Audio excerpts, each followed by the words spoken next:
right. Well, welcome back to the Know Your Numbers REI podcast. I'm your host, Chris McCormack. And today we have a very special guest in the name of Mr. Parker Purcell. Parker is the president and CEO of EQRP. He's helping revolutionize financial freedom for professionals and investors alike. Guided by the principle of steward leadership, Parker's fervor lies in nurturing growth, both in individuals and their financial success. His career spans impactful roles at Chick-fil-A and Pursell Farms, but it was during the COVID-19 pandemic's unemployment wave that Parker's trajectory took a transformative turn. Embracing the challenge head on, he ventured into the financial world, joining EQRP. Now, 3 years later, Parker leads the organization, leaving an indelible mark by empowering thousands of individuals annually.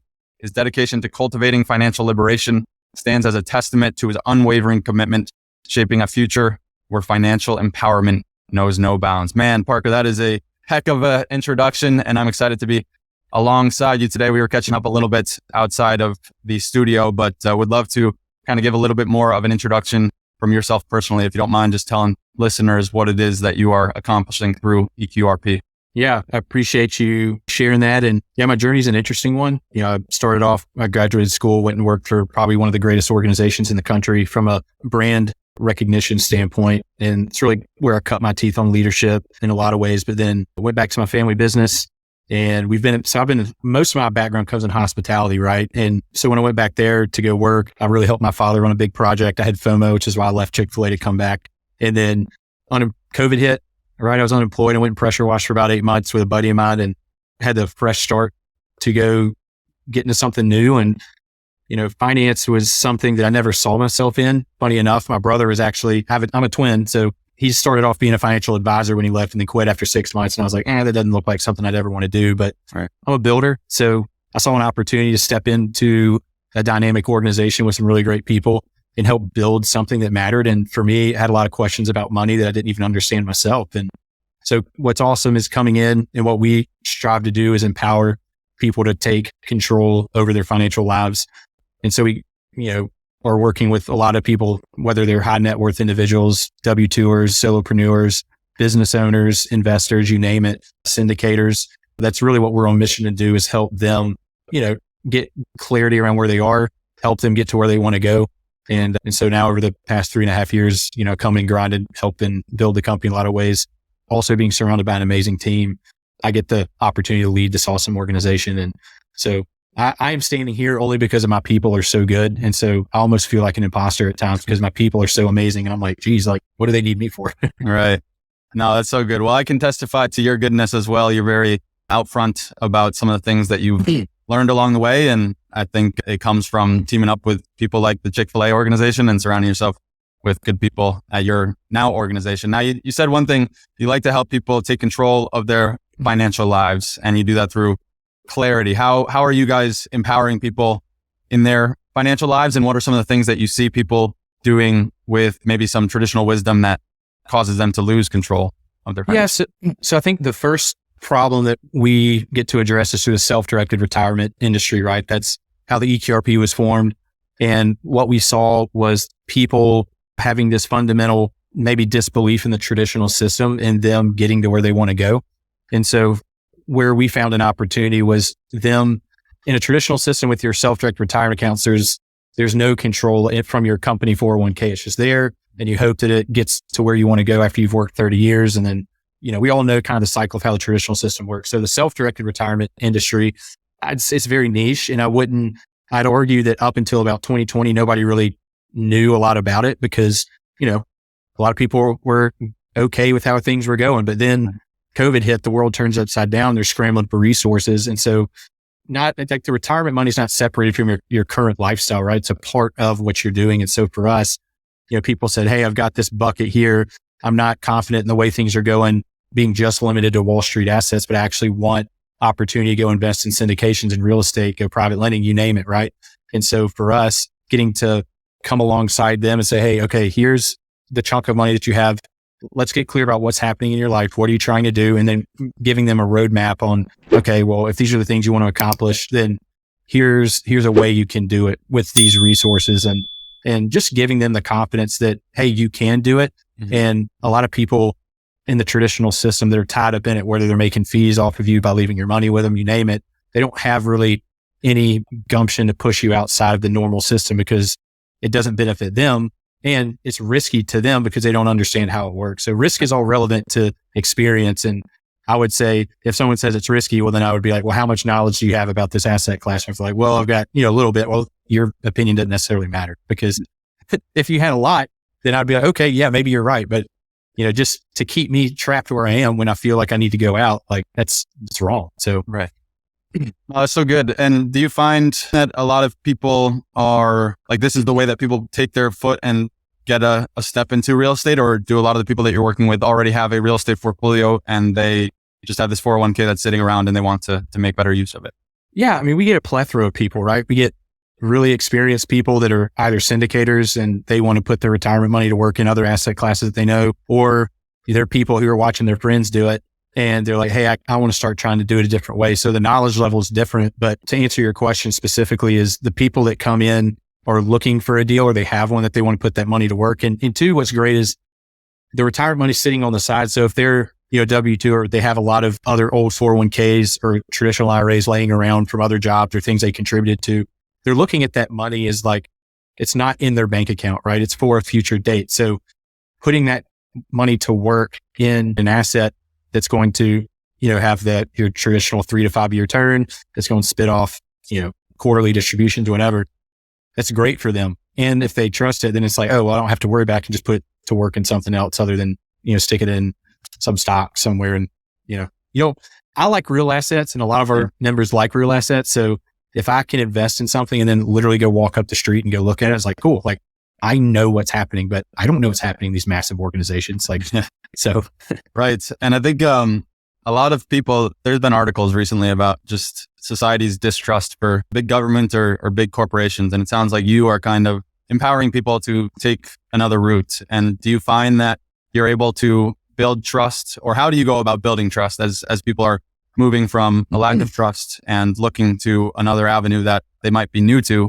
How are some of the ways that you're able to build the trust and show them that it actually works? And yeah, well, so I think it's more when you're talking about building trust, it has to come from a human interaction first, right? Like spreadsheets only show one element, right? But there's got to be that human connection side. And so our company's built on a strong service model. So we have account managers that reach out to our people. Everything that we do is built on a human first basis. And so we never want to lose that element to what we're doing because we're talking about people's hard-earned money. This is like their money for their future, right? Now we aren't advisors. Like we don't tell people what to do, but most of it's just an education gap, right? So giving them the resources and tools they need to become a better investor, a better thought leader around money, but then also putting them with a group of people that are just like them on the same journey helps build that trust more. And so we've built that on the back end as, we serve, thousands of clients, but we've given them a platform on the back end as well to be able to network and connect and ask questions and learn from each other. And that's really where the power of, I think the trust comes from with us is that we're real. They know our faces and we're not just like reading off a script 24/7, telling them like, hey, look, we have these interesting articles that came out about what's happening in the stock market. This is where you should put your, like, no, we're teaching people how to fish. We're not giving them fishes. We're teaching them how to fish so they can, become better versions of themselves. That's awesome. So you guys have like an app that people use to interact with fellow clients, or is it a Facebook group? What are you doing to bring it together? So not yet. We don't have an app. It's a topic of conversation right now. And it's really it's like, what's their main pain points? But we've got a Circle community. So if you've heard of Circle, it's like Facebook in a lot of ways, but it's a private platform for them to come in and connect, to be able to talk about different deals that are happening, opportunities as well. So that's another thing, right? Where you run into people who have dead cash, but they're looking for opportunities.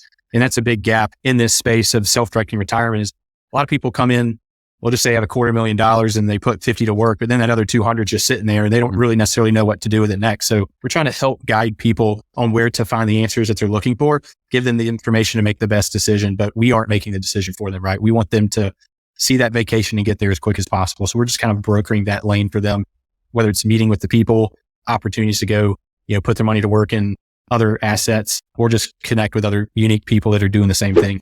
Yeah, definitely. So part of that, I assume, is teaming up with advisors, right? Like CPAs. And do you work with financial advisors, or do you guys try to stay away because most of them are going to direct them? Yeah. It's a great question. Like typically people would look at us as vilifying. I've got my family, like we've worked with advisors for a long time. Ron Blue out of Atlanta. Some of my closest mentors are financial advisors. The system in and of itself is built a specific way. So we aren't against advisors. We work with them. We work with CPAs. We work with syndicators. We work with all sorts of people that are open to the idea of doing things differently than it's traditionally been done. And so those are the people we typically, I'd say, have stronger partnerships with, because we're not trying to hurt anybody. We're just trying to give the people what they want. And if they say, hey, I want to do it a different way, then why would you deny them the opportunity to take their money and put it to work in a way that they feel like is going to be more advantageous to them? So people like yourself who understand that are great. And advisors who understand that are great. And so anybody that's listening to this or, likes that for their clients, like we get to partner in a very strong relationship with them doing that. No, that's good. And for like a lot of our listeners are real estate investors or thinking about real estate investing. Some of them are clients and we've advised them on self-directed IRAs. But say for the person who maybe they don't have an IRA, but they're looking to get started in real estate, what are some of the first steps? Like, do you advise? And I guess without giving them advice, what do you look for in their foundation? Like, is it go and get a property, or is it go and set up an account so that we can look to use that money that's in the account? How would you approach that? Yeah. So typically people that we work well with are individuals that have old retirement accounts laying around, right? If they've got old IRAs or old 401ks from previous jobs, they're a solopreneur, because the EQRP is built on a 401k platform. So the 401k, we believe, requires a lot less friction to investing in alternative assets when you're looking at retirement accounts. IRAs, there can be some penalties when you're taking on debt, and you're aware of what those penalties are with UBIT that's triggered by the UDFI tax, that's where debt is levied against an asset you're investing in. So someone that's wanting to do it, I'd say if you don't have any retirement accounts, then you probably should look at acquiring capital a different way. Or if you're like, hey, I'm a high income earner, I don't have any, I'm looking to put some money away in a vehicle that I can also control and self-direct into alternative assets. Well, we're a perfect fit for that, because, when you're looking at the individual or business owner that has employees and you're contributing, up to $67,000 this year, which I think that's the new limit, you would know off the top of your head. That's a lot of money to put to work, right? Like, you could put that towards, and you think about doing that in perpetuity, what that means to you each and every year. Like, well, how fast could you get to where you want to go by having the control, having the deal flow there, and then also the flexibility to pivot if you need to at any given time. So that would be my advice, is just kind of getting a clear understanding of what resources you have available to you. And then we would just go from there. Yeah. Yeah. No, that's so good. I think one thing I'm interested in, and you can probably point to this, is like, so say I'm a client or prospective client. I have a 401k with an old advisor. I know it's not doing me very well, but like you're coming to me with a self-directed IRA and I'm hesitant. What do you find holds people up the most from taking action on this? Because to me, it's a no-brainer, but I know that you, like us, when we say we can save you $60,000, people still don't move forward. Like there's some sort of wall that they hit to take action. And I'm curious what it is for you guys. Yeah. Like I could use myself as an example, because I'm not too far removed from people that come in. And I would say the biggest deterrent is the education piece. Like people just want certainty, right? Like when they take any type of risk, they want to mitigate the risk and fill it with more certainty. Therefore, it's just taking that step, knowing that it's going to be okay. But my thing is, what's at stake? Okay. So if someone says, well, I'm scared to do it, I'll be like, well, what's at stake? Like, why wouldn't you move it? Are you going to be in a better place by not doing anything? Like there's got to be some level of risk associated with getting to the next spot.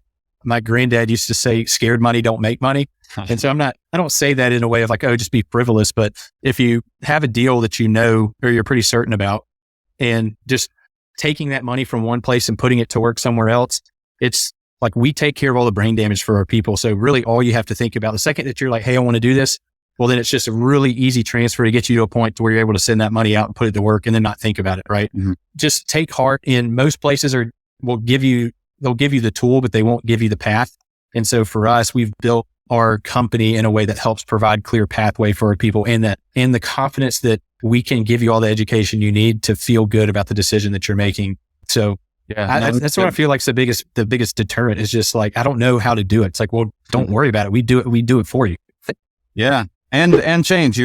Anytime you change, anytime you go from an established way of life to something that might not seem the most traditional route, is going to cause hesitation. And all it takes is you remembering what's at stake, right? And like understanding that there is a risk of keeping that money in the traditional avenue of stocks and big companies and under management by someone you don't really have a relationship with. Point two, it's flexibility, right? Like we're not saying you can still do all the traditional stuff you maybe like doing, but my thing is in a world where we're watching debt continue to just skyrocket, we don't know what's going to break, right? Something's going to break. We don't know what that is, but your ability to pivot and move is so important. So why wouldn't you give yourself an advantage to pivot? And let's just say like you started watching things collapse. Well, I mean, for our members, what's awesome is if they wanted to just liquidate their stock portfolio and then go buy a bunch of gold and silver, they could do that within a day. And then if you wanted to get out of that position in your gold and silver and then sell it back and get back in the market, you could do it all within a day. But if you're just stuck, then you're just going to watch everything that you've worked hard for just go away, and there's nothing you could do about it. So that's what's at stake is your ability to not make a decision when you need to make one. And when you feel like it's time to, like, that's the big, of course, with all your other dreams and hopes and whatever you have hanging out there with that money. So, right. No, that's important. And you mentioned something there because like traditionally when we work with real estate investors, we're thinking self-directed IRA invested in a property, but you're bringing up things like gold and silver. So if somebody comes on to EQRP and gets an account set up, what are some of the ways that they can control it? Where are some of the avenues that you park it? Because it sounds like it's not just real estate. Yeah. So, I mean, the individuals that come in have, all the ability to invest in the things that they want, right? That's compliant. But we've also got two sister companies that work alongside EQRP. It was really birthed out of EQRP. We have a private equity arm. We finished up a big raise for a truss manufacturing plant out in Phoenix, which is a really cool opportunity. And then we've done a few other deals, but that's like the current one we are getting finalized. But then our precious metals company, which is called My Gold Advisor, it gives our investors and members who want to hedge some of their investments with something that they can physically control. Self-directed IRAs, you have to vault it elsewhere. 401ks, right? What they allow you to do is self-possess. So, when our members order it, it's actually just shipped to their house, or they can vault it with us, which, we're an arm's length away from their precious metals, and we do it for free. So for us, we're all about saying, hey, what do you want? What are you trying to do? And then giving them some options there to help take more control of that. Like I said, the tool that you're using first is key. So, you can do self-directed IRAs, but there's just limitations there. And if something happened, think about it. Like, I'm not a doomsday. I don't want to talk about it like that, but if something was to happen and your precious metals were vaulted elsewhere, like you don't really control it. Somebody else does. But if you have a 401k, right, then you could have all that stored at your house in a safe, like John Wick style. Maybe you bury it in the ground and, whatever. But for us, it's like you want to control it and have it as close to you as possible. Because if something happens, then you've got access to it versus like, well, sorry, it's just gone. So, right. I like how you take an approach where you're really looking at somebody's unique situation. Because that's what we say about tax planning. It's like you can get all the advice you want off of Instagram or TikTok or even LinkedIn sometimes. And it's like, but if you're not meeting with somebody who's able to dive into your situation, see where you're at and where you want to go, then like a hammer is good at hammering a nail, but it's not going to cut a piece of wood in half. No, absolutely. Yeah. You have to ask those questions. Yeah. You have to ask those questions. And that's what I love too, is we'll say no to people often as well, because it's not what they need. Like, why would I give you something you don't need? Or maybe we can figure out another way to get the thing you need. And it's not with us, it's with somebody else. But you're right. You got to look at people as they aren't robots. There's some fundamental ways to how money works, but the way people work with money is not a robotic way. It's fluid because there's context. That's awesome. I do want to transition because I know like you have a pretty cool background working for, as you mentioned, one of the top brands of all time, really, in Chick-fil-A. And I think you've had some experience with the founder of Chick-fil-A, or you've maybe been in the same room with him in previous times. What worked well? Now that you're in the position that you're at as a CEO and managing people, what are some of the things that you learned from the cultural environment of Chick-fil-A that you carry with you today and have proved beneficial? Yeah, I think first off, you need people to get things done. And just as I said before, like people aren't robots. They're fluid. They have lives. They have families. They have, past. They have baggage. So my first big takeaway from my time there is you got to win the heart before you win the mind. So anytime I've led people, it's always been very up close and personal and not been from a ivory tower approach, because if they don't know that you can do the job or their job, then they are going to want to do it for you. So win the heart before you win the mind. I've got to get them open here before I can get to here. So that's like how the flow works. And then when it comes to with the business, like being around Dane Cathy and his family, I've gotten to share some really unique experiences that not a lot of people have, and get to be on the inside of some big stuff that they're doing. And I remember when I was talking with Dan in a closed room, it was me and my father, and first probably about 15 people maybe in the room. And I remember asking him, I said, how do you continue to culture an environment of entrepreneurship with your third and fourth generation? Because like Truett took a ton of risk out, and his story is incredible, but also you see the values that he lived by the house that he lived in. He had literally a house probably the size of this office. Like, and I'm like, this dude's a billionaire. So he didn't care about that stuff. He went and bought a massive commercial building at like a 18% interest rate when he only had like 20 people to put in that building. But he said, I'm going to fill this building up. And so you see this other side of him where I'm like, dang, like that dude was very certain about taking specific risk. And so for me, in my position now, what I'm realizing is that like you have founders, you have builders. I'm a builder. And the thing that I'm working on most now professionally is creating space for creativity and staying curious. Because the thing that got me here was like my head down, grinding and going. And that goes from all my past positions that I did. Just like I see a problem, I tackle it and then move on to the next. But when you're leading people, you've got to have a clear vision, and you've got to be able to communicate and articulate that in a way that inspires people. It's got to inspire you too. Like, people feel that. If I was sharing something with you that I wasn't passionate about, then you would feel it. I wouldn't have to ask you, and people just know. So, that experience for me was invaluable. And coming from a company that shares a lot of the same values that I do, it really inspires me to keep being myself in a space where traditionally, to be quite honest, in the world of money, it can be a very dark place, and you see people for who they are. And I say that you can say all you want about money, but I'm just going to watch what you do, right? Like you can say you're a giver, but let me look at your balance sheet. Like, let me look at your bank statements. Like, yeah, you could say you care about something, but what does your money say? Right. Where they say where your treasure is, there your heart is also. And so for me, I'm like, where your money is, there your heart is also. Yeah. So that's cool. What are you doing now to create space for creativity? How do you implement that in your own life?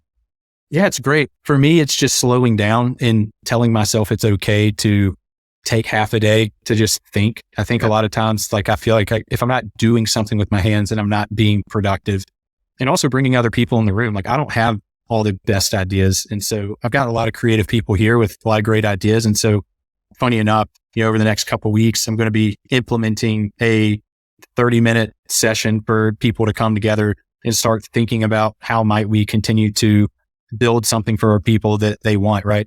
That continues to drive us forward as a company. Like we're not a legacy-based company.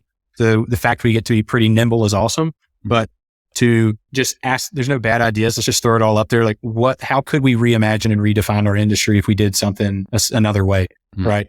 So for me, it's putting people together in the room and then just seeing what comes out of it. That's cool. So you're doing that with people that are a part of the organization, or just a bunch of people that you have? Yeah, it's a blend. We have our employees that are in it every day. We have people that are talking with our members every day. And then we're also going to bring our members in as well on the back end to be able to, gather that data to help validate and verify, like, okay, we're either really off, or okay, that's actually right up the main vein of what we felt too. So it's a very collaborative effort. Yeah, that's good. Somebody told me recently, it's like the wealthiest people in the world, like Bezos, Musk, Zuckerberg, they're operating more out of their imagination than they are out of their labor. And so to see somebody like you who wants to change an industry and impact thousands on a regular basis, like to be setting aside time to tap into that creativity, I think it's going to pay off quite a bit. And I think that's something we all can learn from. I trust in that he controls all the outcomes anyway. So I'm just showing up, putting my best foot forward and saying, all right, Lord, like you're going to do what you're going to do. So, I'm just called to be excellent with the resources he's given me, with the people he's entrusted me with. And then, it'll pan out how it's supposed to. That's awesome. Let's go into that a little bit more. You said a common phrase that I know to be a quote of Jesus, which is about where your treasure is, there your heart is also. So for those listening that want a little more depth, how can we bring the conversation of faith into the front of it? Like how is your faith impacting what you're currently doing? How has it impacted you during these seasons that have probably been kind of tough, losing your job and having to look elsewhere? Like where does the faith lie, and how has it carried you through some of these times and now where you're in a position of great influence? now it's like, okay, Parker, tell me your testimony. But what I've come to learn in my 33 years of life is that the tighter we hold on to things, the harder it is to pull it out. Growing up, I had a very tight grip on my future, on the things that I thought I was going to be doing or the way I thought life should go. And the more I realized that I didn't have control over it to begin with, and the more I opened my hands up to what God had, it made it a lot easier to change and turn. So, if I gave you a knife and you kept your hand open, well, it'd be easy for me to take it out and then put something else in it. But if you had a tight grip on that knife and I pulled it out, well, it's going to probably hurt. So in my transition, I just look at life as seasons. So like, I look at my time here at the EQRP as a season. I don't know when the season's going to be up. I could be here for a long time. I could be gone tomorrow. Who knows, right? But the reality is that I've never been able to control outcomes. I never saw myself being here, but God places people in specific positions, as we've seen throughout the Bible, whether it be the kings, good and evil, right? But I want to be a good steward of the resources He's entrusted me with. And I know that He's never going to just leave you falling short. Like He's going to equip you. And so maybe something that I look at in this season for me is, okay, like I'm in a new position where I'm learning a lot. I'm having to be more confident in decisions that I'm making, but also understanding too that like you aren't going to have all the information you need to make a decision. And so for me, I look at like people in the Bible, like, okay, where can I gain some encouragement from not knowing anything or what's going to happen, but also like just stepping out in faith. And so in that, for me, that's been the biggest encouragement for me, is knowing that like, Scripture is going to encourage you. Like God's not going to just drop you off and leave you there. And it's all being used for His purpose and glory anyway. So, the biggest what's at stake for me is living a life that I didn't live my fullest potential because I tried to control it all versus, if something happened, like I was unemployed for a season for 8 months, like I never knew it was on the other side. So if anybody's listening to this and questioning like, well, does God really have His best interest for me, or does He see me? The way I like speaking analogies. Yeah. And I'm going through a situation right now where I'm really having to rely on the Lord for something. And what's interesting is that like I equate it to the way God sees our lives is like He's watching a replay on TiVo, right? I say TiVo, but like a pre-recorded thing. So when we go back and watch a football game that we've already seen before, we know exactly what's going to happen, but the people playing the game have no idea. So I'll use Auburn, Alabama, right? The kick six, like who knew on the other side of that we were going to win that game? But like, that's the way God works with us, is like a lot of times we just have to keep showing up and trusting, because we never know that like whether we're praying about something specifically, He's waiting on the other side and He knows what's going to happen, but like we have to be patient, right? If you're in the first quarter and you're getting pummeled by 21 points, but He already knows you're going to win the game. Like that's the way that my relationship with God works, is like, okay, Lord, like I've got to trust that You have put me in this position, or You've put this situation on me for a specific reason, but You also see on the other side of that. It may be at a later date, but it doesn't change my position for needing You every single day, and just keep praying for that. So, I got a lot of stories that I could, like, I'm very passionate about it because I know it to be true through experience. And for me, there's not a better way for me to live my life other than that approach, because everything's turned out better for me, regardless of what other people might think. Like my character's been developed. The Lord's entrusted me with more than I ever thought possible. And so it's just trusting that, okay, God, like, don't give me too much. Don't give me too little. Just give me what I need to, make the best decisions each and every day. Wisdom and discernment. That's all I need. Yeah, that's so good. You're the second person that's given an analogy like that, or that I've heard give an analogy like that. And not only is he already recorded it, it's a TiVo recording. Our lives are. He has prepared good works from beginning of time for us to do. The Bible tells us that, but also another friend told me that he's watching along, and it's almost like he's like getting giddy when we come to a great time in that story. Like he's like, I love this part. Like I can't wait for Parker to go off and join EQRP and take that leap of faith. And just it's awesome to see. And I think from that perspective, it's hard not to walk out in faith, right? I think of the parable of the talents when you're talking a lot of this, and it's like the two that multiplied, they took faith and multiplied it. But then the one who didn't, he buried his talent, but it was because he had the wrong view of God. And so if we have the view like God is good and He has good plans and He's prepared them from the beginning of time, like we can walk with a deep trust and understand that it's all going to work for good. And it's hard sometimes when you're in the middle of it, but I'm glad that you testified to that, because I think that's a word not only for the listeners, but even myself sometimes. Yeah. And I like to use things in your life. You have to look back at altar moments, right? Where there's a time where you were in need and then God showed up. Like that's an altar moment that you can always look back on. And the Old Testament, that's when you read the Old Testament through, you constantly see this remembering of God when he showed up, when they come up to the next thing. Like, remember when God did this, remember when God did that. When the Israelites left Egypt, there's this constant, like, here's where God showed up for Abraham. Here's where God showed up for Moses. Here's where God showed up. Like, so the reason that he says that is that just, I have taken care of you always. I'm not going to not take care of you moving forward. But how often do we forget that? Like, we're, the Israelites wanted to trade God for King Saul. Like, they were like, we want somebody that looks like us. And then God's like, he's literally going to do everything opposite of what I'm going to do for you. Yep. But I'll give you what you want anyway. Like, you asked for it. Here you go. And sure enough, he was like, see what happened?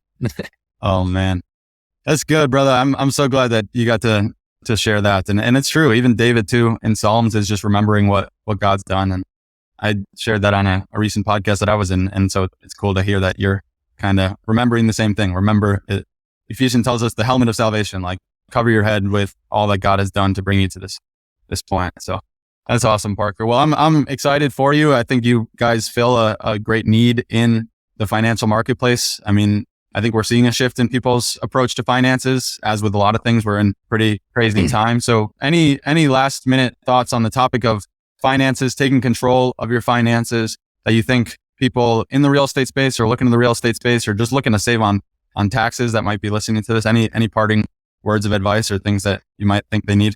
Yeah. I mean, I'd say if you're someone out there who is frustrated with how things are currently going, and you want to take some of your resources and put it to work in an alternative way, just reach out to us.